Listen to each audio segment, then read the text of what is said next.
Vous êtes atteint ou venez de vous faire diagnostiquer une malformation de Chiari ou une syringomyélie, à moins que cela soit un de vos proches. Ces deux mots, Chiari, syringomyélie, semblent mystérieux et cachent déjà des mots, parfois invisibles, pas simples à expliquer. Alors faisons ensemble le tour de ces mots, ou mots. Aujourd'hui, les réseaux de soins. La malformation de Chiari et la syringomyélie sont deux maladies rares. Or, le diagnostic, la prise en charge et le suivi de toute maladie rare impliquent des connaissances et compétences particulières.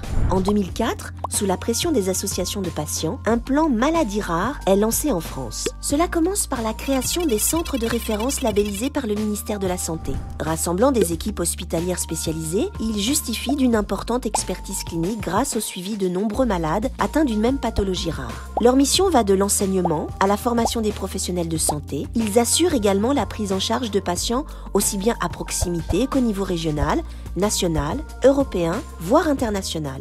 Des centres constitutifs apportent un complément d'expertise spécialisée, de formation et de recherche aux centres de référence. Localement et sur toute la France, les centres de compétences, labellisés en lien avec les centres de référence, assurent le suivi des patients souffrant de maladies rares. Formés d'équipes hospitalières expertes pour une ou plusieurs maladies rares, chaque centre de compétences fait le lien sur son territoire avec les professionnels de santé hospitaliers ou de ville des secteurs médico-sociaux et éducatifs. Un centre de compétences peut assister un centre de référence dans l'enseignement, la formation et la recherche pour les maladies rares relevant de son domaine. En 2015, les filières de santé maladies rares viennent renforcer le dispositif. Ces organisations apportent un soutien aux centres de référence et de compétences en coordonnant les professionnels de santé, les structures éducatives, médico-sociales, les universités, associations de patients et autres partenaires publics ou privés. Les filières regroupent des centres de référence ayant des pathologies présentant des points communs et en suivent l'épidémiologie. Pour la syringomyélie, le centre de référence national est labellisé en 2007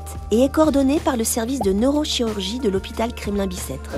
Il est relabellisé en 2017 pour les malformations de Chiari, syringomyélie, spina bifida et autres malformations vertébrales et médulaires rares et prend le nom de CEMAVEM.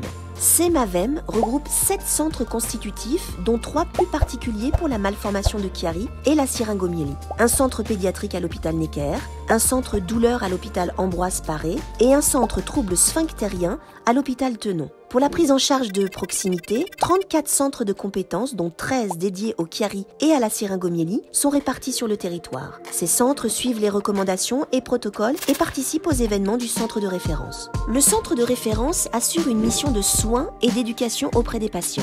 Il développe des travaux de recherche et d'enseignement. Il organise des réunions de concertation pluridisciplinaire nationale à destination des médecins du réseau CEMAVEM sur des cas complexes de patients souffrant d'une des pathologies qu'il a en charge. Le centre de référence apporte de l'information lors d'événements en partenariat avec les associations de patients et en particulier APZ-SC pour la syringomyélie et le Chiari.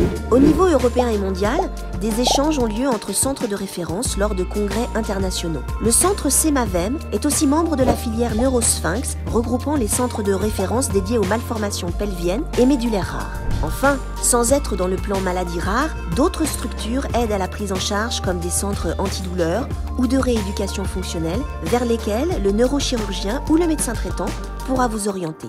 Et pour en savoir plus sur ces filières de diagnostic, prise en charge et suivi, rendez-vous sur le site apz.org. À bientôt pour un prochain mot.